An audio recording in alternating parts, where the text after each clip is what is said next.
New reaction tonight to a Supreme Court justice issuing opinions. No, not the kind that follow a judicial decision in a case while the highest court is in session, but to press outlets, 3 of them. Justice Ruth Bader Ginsburg has shared with the world some very choice words for the presumptive Republican nominee Donald Trump, prompting uproar from Democrats and Republicans. Trace Gallagher has the latest. Trace? Megan, interviews with Supreme Court justices are rare enough, but it's even more unusual for a justice to offer scathing political opinions. But when the conversation turned to Donald Trump, Ruth Bader Ginsburg pulled very few punches, calling him a faker, saying, quote, he has no consistency about him, says whatever comes into his head at the moment, and has an ego. Justice Ginsburg also wondered, quoting, how has he gotten away with not turning over his tax return, saying the press seems to be very gentle with him. The 83-year-old justice didn't sound as if she's planning to step down anytime soon, but is concerned about the future of the court, saying it's likely the next president will have a few appointments to make, and adding, quoting again, I can't imagine what this place would be with Donald Trump as our president.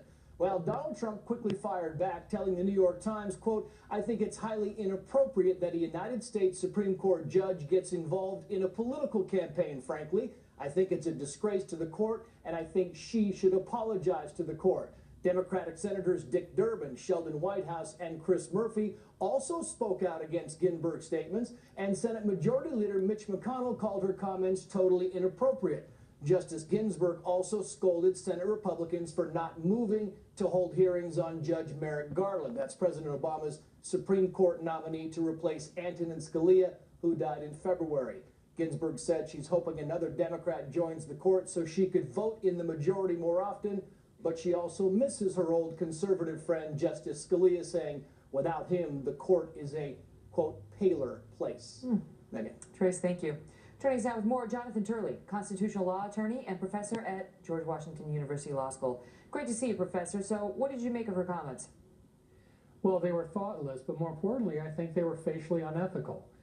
Canon 5 of the Judicial Code says that judges cannot make statements of this kind in opposition to political candidates.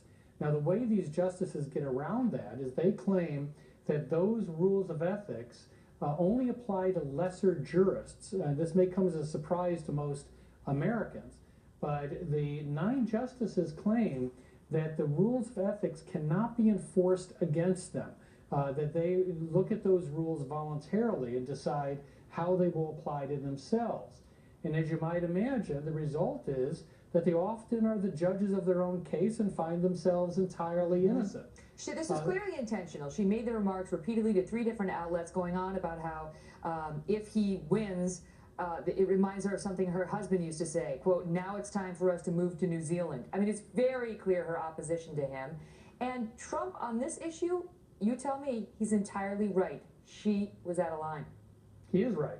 And what she did is not just wrong ethically, it undermines the integrity of the Supreme Court. It's a very serious blow to that court. The Supreme Court has many flaws, but one of its great tenets is this impartiality and this separation from politics. And what Justice Ginsburg did was undermine that tradition. So what was she doing? Why? I mean, do you think people vote based on what Ruth Bader Ginsburg thinks? Why would she do this? Well, unfortunately, I think that many of these justices have become enthralled with what I call the age of the celebrity justice. They're increasingly going to audiences, they're enjoying this limelight, and in my view, it's a terrible trend. I preferred the old model, where justices spoke entirely through their opinions. But I think you see this sort of corrosive effect on the judgment of justices in this interview. But many of these justices have committed unethical acts in the past. A majority of them have committed acts that would have been serious matters for lower judges. But they consider themselves beyond the rules of ethics, at least in terms of enforceability. Wow. It's really remarkable. Professor Turley, it's always great to hear your opinion. Thank you for being here. Thanks, Megan.